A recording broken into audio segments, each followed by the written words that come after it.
I saw her sitting in the rain, raindrops falling on her. She didn't seem to care. She sat there and smiled at me. Then I knew she could make me happy. She could make me rather happy. Flowers everywhere.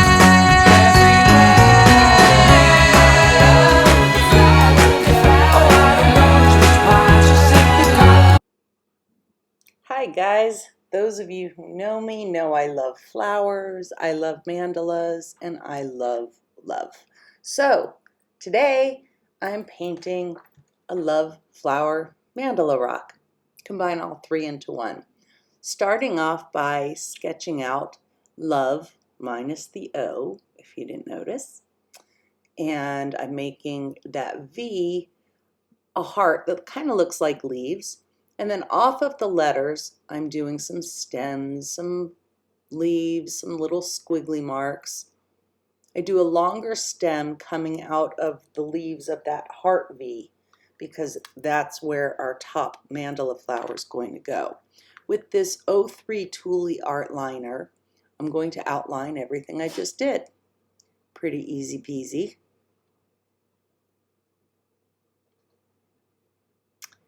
The whole rock is pretty easy peasy. Even if you're a beginning daughter, this mandala it's a flower mandala. So it has, I did it with fewer of the rings of dotting.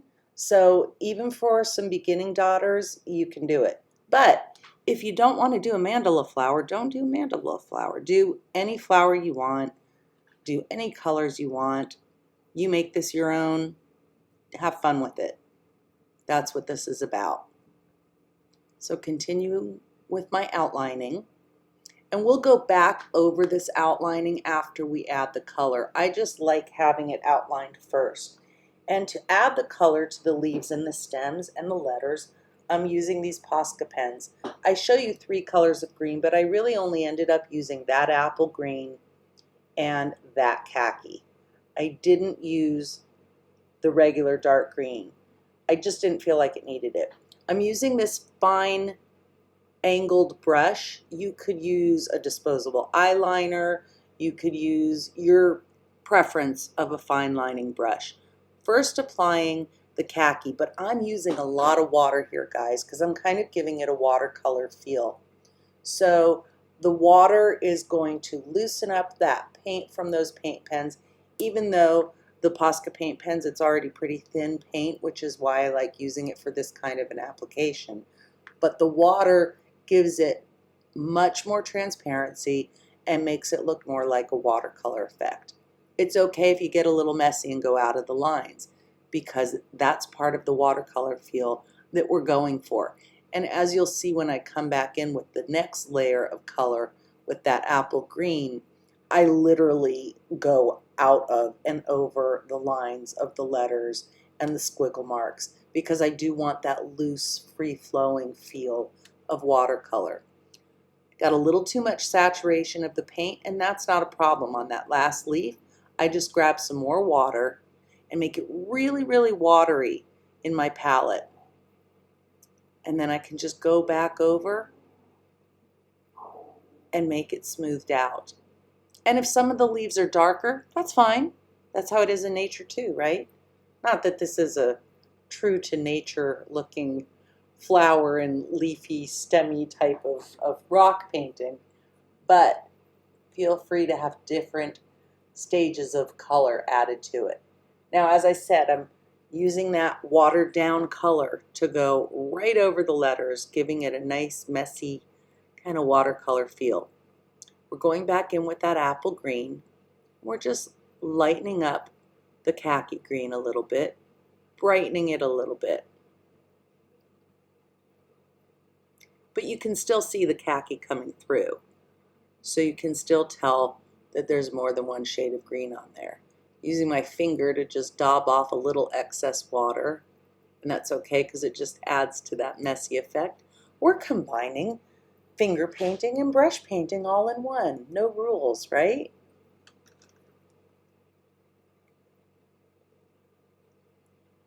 Just dabbing that color into place where I want it. If I had a Q-tip, I would use a Q-tip. Didn't happen to have one handy, but the best tools are at the end of your arm anyway, right? You could use a Q-tip if you prefer.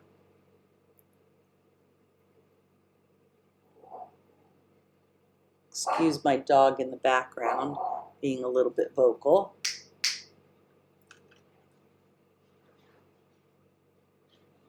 And we're just layering our colors, adding a little dimension where I feel it needs a little bit more. I want to make sure I see both of those colors coming through. I like both of those shades of green. I don't just want to see one. That's my other dog, Cheesy, who, oddly enough, only snores when she's awake, not when she's sleeping. So she's awake right now saying hello. Okay, so I put that other green aside, didn't want it. And there we've got it. Now I'm taking a white gel pen and just adding some little highlights. It just brings the leaves to life. It doesn't have to be green. That white just gives it a nice little pop, a nice little accent.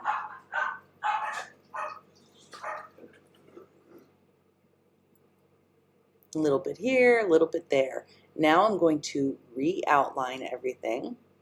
And I'm also, oh no, first, I'm adding little dots, little teeny tiny micro dots around the squiggles, around some of the leaves, around the heart in different areas, the V, the heart, whatever you want to call it. And it's just those little extra details that add a little something something to the rock. So just a few here, a few there, bringing it down the side a little bit. And they're messy dots. Okay, now off camera, I sketched out my O, or my flower, if you will. And I made it so that the petals aren't full in the areas where they're under the L or under the V. And now I'm coming in with two colors, well actually three colors of Posca, a yellow, a pink, and an orange. And I'm doing the same technique. A lot of water and a little of the color. That angled fine liner brush really helps me to get into the detail lined parts of the flower. We're going to be outlining that as well. I wanted to show you how it looks already outlined and how it is to do it without the outline and just using the pencil as your outline.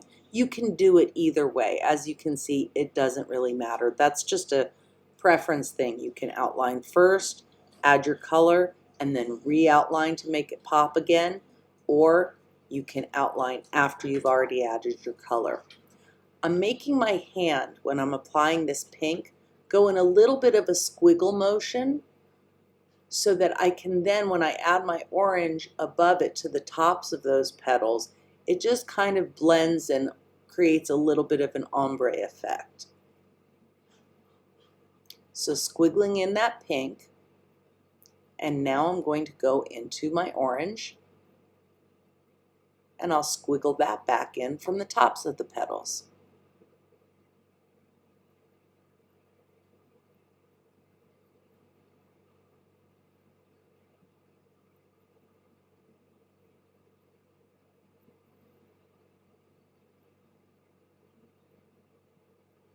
It's that easy.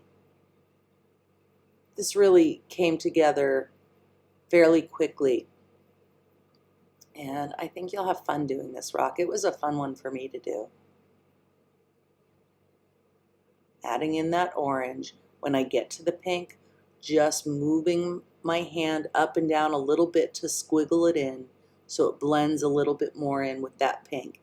If you need to add a little bit more water to get it to blend better, you can do that too. Again, we're using a lot of water in this application.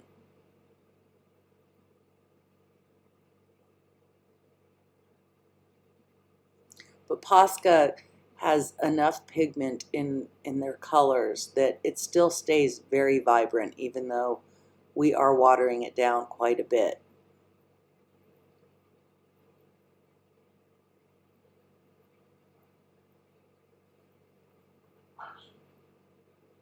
Okay, now once again, I'm using that Tule Art liner, the same one I used before, and I'm re-outlining everything, giving a little bit more depth with the black, starting out with my leaves and my squigglies.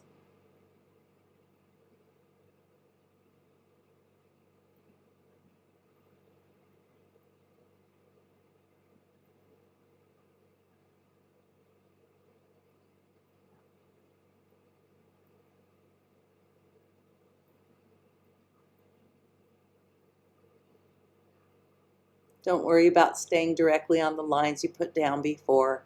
If it goes outside of it, it's just fine. Now let's outline our flower.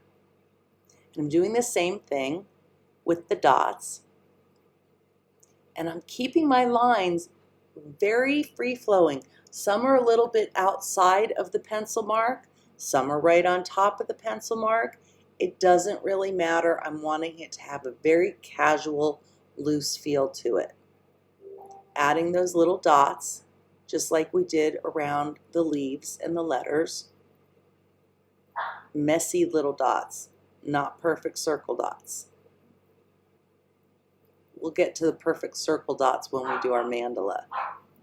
And kind of a dotted line around that center of the flower, and I actually doubled that dotted line. Now I'm taking the white and I'm just adding 3 short little lines coming from the center of each petal outward, not all the way up to the top of the petal, just about 1/3 to halfway up the petal. Now more dotting, messy dotting with that white gel pen. And I went heavier on the left side of the center, and that kind of made it feel like the flower was facing to the left. You don't have to do that. That's just something I did. Now we're getting to the dotted mandala flower. I use that transfer punch set that I just showed you. You can pick them up at Home Depot. You can order them on Amazon, and it doesn't have to be expensive. Excuse me. Now I'm doing the center dot. I'm using a rather large dotter. And because it's so large, sometimes when you do larger dots, there tends to be some missing paint from the center of your dot. As you'll see in a minute, I did go back over it. That's okay. Just make sure you're lined up properly. But because it's so large, it left that little divot in the paint. I'm going back over it, giving it a nice smooth mound. That smooth mound is what you want on your dots. It's a little mounded right now, but as it dries, it will flatten out.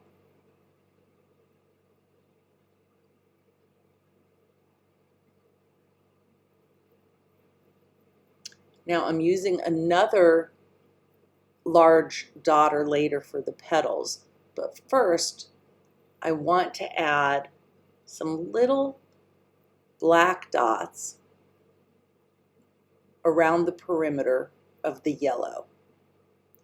So I'm checking the size of my dotters. That's a nail dotting tool, and that's the one that's going to give me the size of the dot that I want, and it's that size right there. I always test out the size of my dots if I'm not quite sure. Just do it off to the side and make sure it's not going to be too big for you or too small for you. For the dots that go around the yellow, I didn't follow my usual 12 o'clock, 6 o'clock, 9 o'clock, 3 o'clock rule. I'm just evenly spacing them around. And when you're applying enough pressure that you're not smashing your tool down onto the rock, you're just getting the paint to touch the rock. That's going to help you keep a consistency in the size of your dots. And when you load your dotting tool, no matter what it is, whether it's a transfer punch tool or a nail art tool or a toothpick or a pencil tip eraser. You want enough paint on there, and you want the consistency of the paint to be so that it looks like it might drip off, but it doesn't actually drip. That's going to give you the fluidity that you need to make those dots nice and consistent. So now we're using that other large dotter, and we're going to start with our orange color. I'm using the same color scheme as I did for the lower flower. So I want to have a similar effect. We're using the large part of the petal with the orange, because after those orange petals are dry, we're going to come back over it with the pink. So it echoes the look of the flower that's in the bottom of the rock, the love part. Make sure when you're dotting, like I just did, you pull straight up. If I had pulled to the side, that little string of paint would have made a mess on my rock. So I'm pulling straight up. And that gives you your nice little mound. Straight up.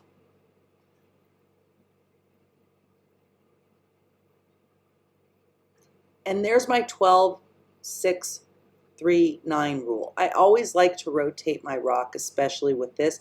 I get my symmetry that way.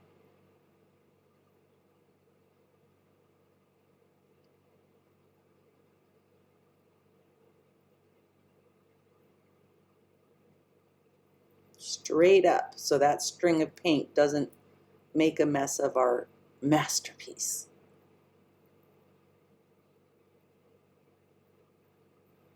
When I tilt my dotter to the side like you just saw me do, I'm making sure that the majority of that paint that I'm loaded with is staying centered on the dotter.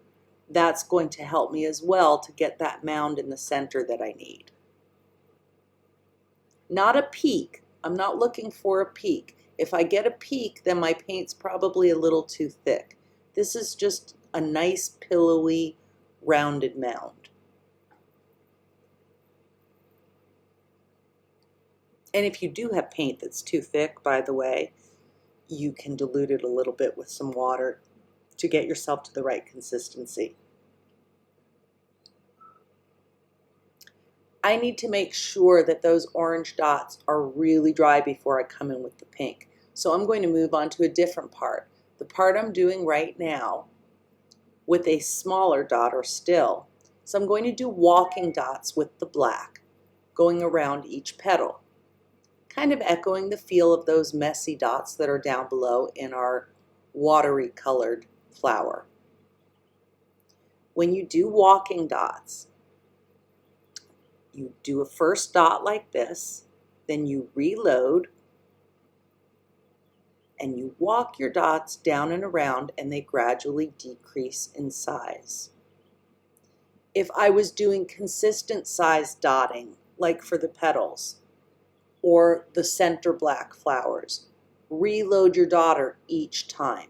But when you're doing a walking dot, you let the amount of paint that's on the dotter create the decrease in size. If I reloaded every time, it would be a consistent size dot all around the petal. That's not what I was going for. So put that one down, reload, only for the walk. So I'm walking down the right side, reload for walking down the left side.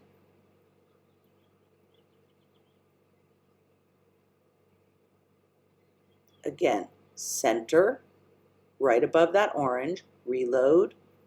Now walk them down the right without reloading. Now reload for that left side of the petal. Sometimes it helps to rotate your rock around to do the other side. For me, I'm a righty, so it helps to do my left side when I rotate the rock like I just did.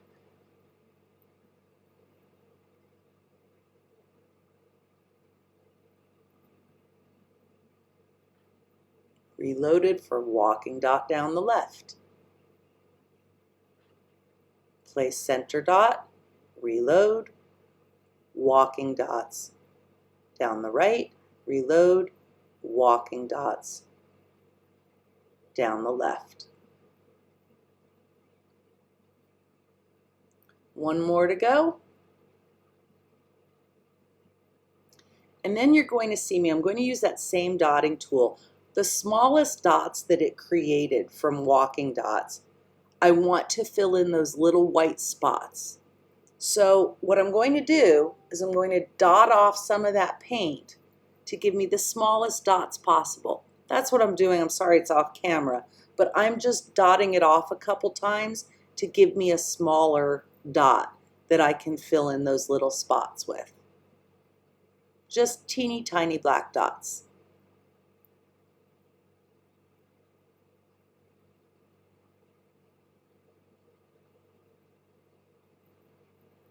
Dotting it off and filling it in with teeny tiny ones.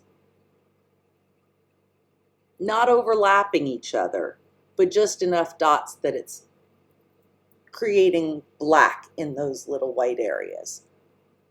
See, there's the dotted off part.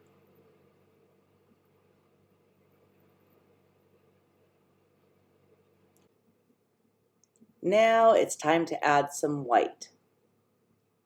Just like we had white in the lower portion, I'm going to add a smaller white dot to the center of our yellow mandala flower. So I sized down my transfer punch tool just slightly and tap down that center white dot. Now we're going to come back in with the pink center part of each of our petals, just like in our flower below. I'm sizing down that dotting tool or transfer punch by about 1 or 2 sizes. You can eyeball it dry before you load it with paint. And I'm going to reload it each time I come down with that center, bringing it close to the black dots in the center, lifting straight up so that we don't get any strings of paint and we don't get any oblong dots. We want them nice and round. Not too big so that they cover up the orange, just enough. I'm doing the same 12 o'clock, 6 o'clock, 3 o'clock, 9 o'clock rotation to help myself stay centered when I place the pink down on top of the orange, because I want those lines to be consistent. The symmetry in mandalas is key.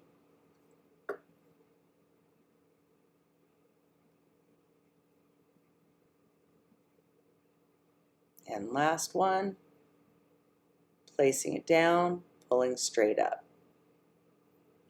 While those are drying, we're going to use my favorite go-to, Sargent Acrylic Glitter Glaze. Gave it a little kiss. Bought this stuff on Amazon.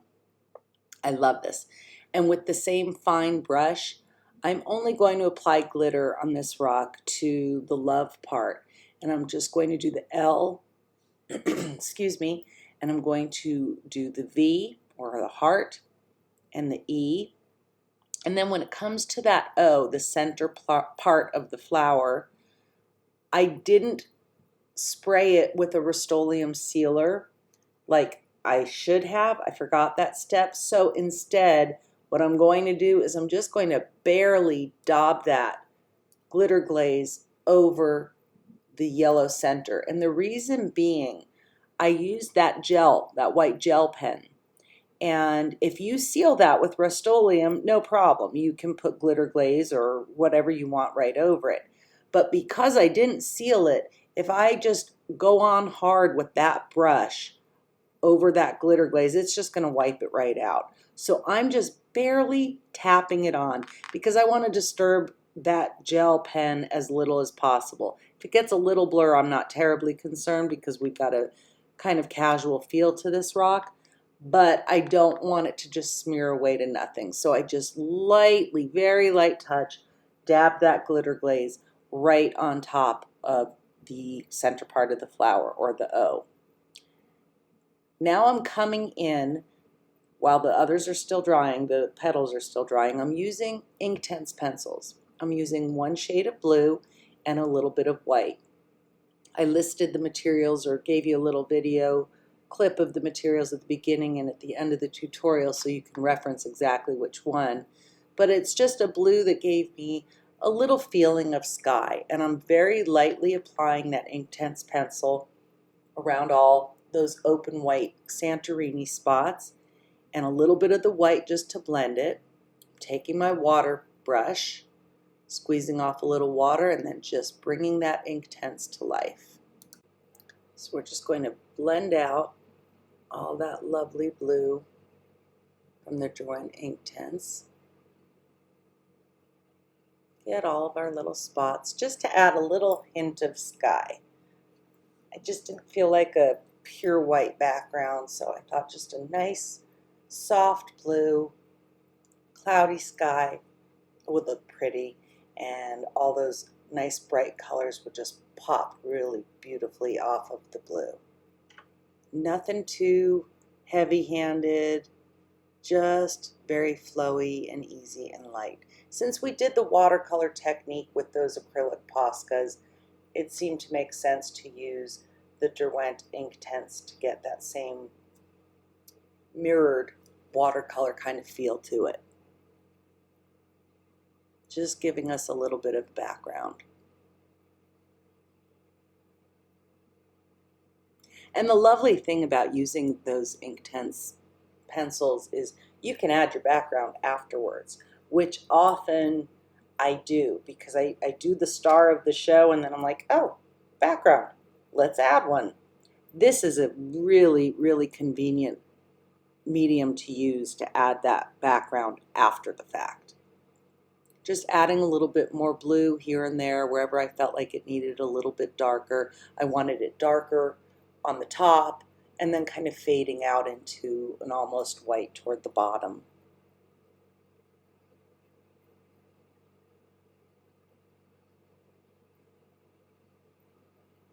Add a little bit up there. No rhyme or reason. Just pick. You can keep layering this on and on and on as much as you want. If you wanted to add a little purple in there with the blue, it would add even another dimension to that sky. Want to make sure I get my sides of the lovely Santorini. Just bringing the blue down very lightly.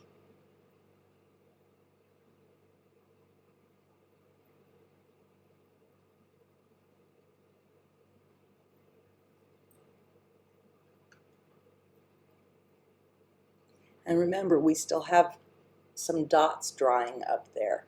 So as soon as those dots are dry, and as soon as this Inktense is done, we'll be able to add our last and final steps to this rock before I bathe it in UV resin,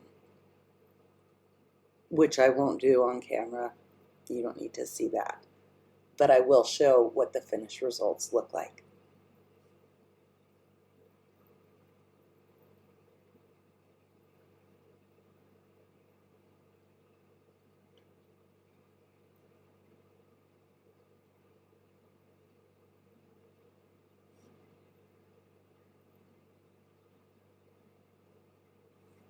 Layer, layer, layer.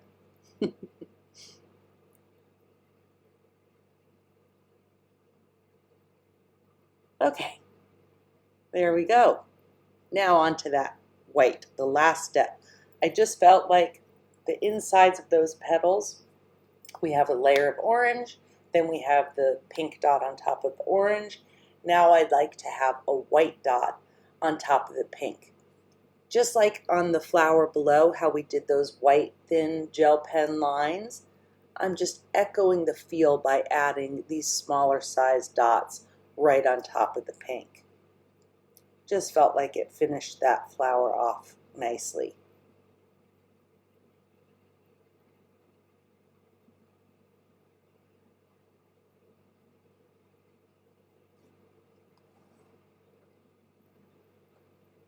And there is our finished rock. Oh, one more thing. The center of the flower. I have the yellow and then the white. I wanted one more punch of yellow. So I added that punch of yellow to the top.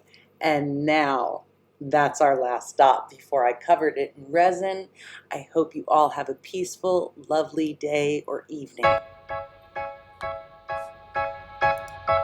I saw her sitting in the rain,